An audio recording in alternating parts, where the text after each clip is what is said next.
Our top story tonight, the morning after pill and how it's changing the way we talk to our kids. The bottom line, teens 2 years younger will now be able to get it. But think about the difference between 17-year-olds and 15-year-olds. Their mindsets are worlds apart. And before we dive right into that, let's get you caught up on the FDA's announcement. Plan B is moving over the counter, and you'll soon see it in the aisles with condoms and other things. In fact, it can be sold during non-pharmacy hours. On top of that, the age limit is 2 years lower than before.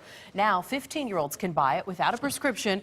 All they have to do is prove they're old enough at the register. And you think about the age limit before 17, and you might think those teens are at least close to becoming adults, perhaps capable of making their own decisions. But are 15-year-olds different? Could the changes actually be enabling them to ignore mom and dad's advice and make risky decisions? ABC 15's Brian Webb is live talking to Valley families. And Brian, what's the general feeling you're getting from people so far?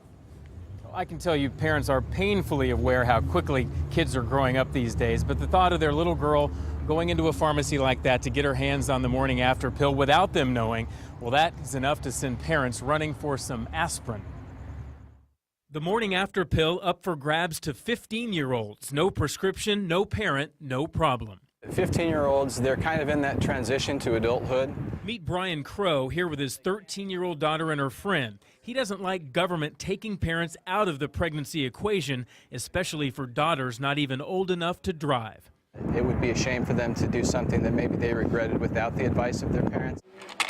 Larry Yee has been a pharmacist twice as long as 15-year-olds have been alive. He's okay with selling the morning after pill, but doesn't want to become a surrogate parent in the process.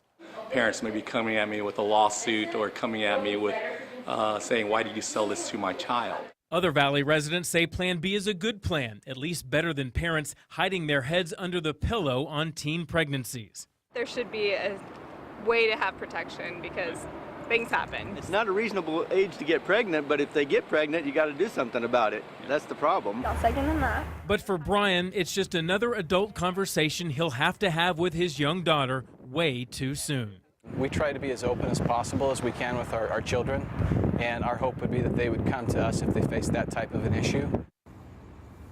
And the new regulations say the customers are supposed to show some sort of ID that proves how old they are. But Katie and Steve, for these 15-year-olds who aren't even old enough to drive, have a driver's license, you know, even that could be a trouble. Yeah, what ID? You got to wonder about that. That's Right. for sure. At least this is getting the whole conversation started, hopefully, in a lot of households. And if they haven't had it yet, now's the time to start discussing that. Yeah, you think about the psychological implications of this. We had one psychologist who told us, you know, kids at that age tend to think about things in black and white terms. And so they may not be thinking about the risky consequences of doing something like that. Another reason to have the conversation tonight or at breakfast tomorrow with your family. You can read up on all these changes.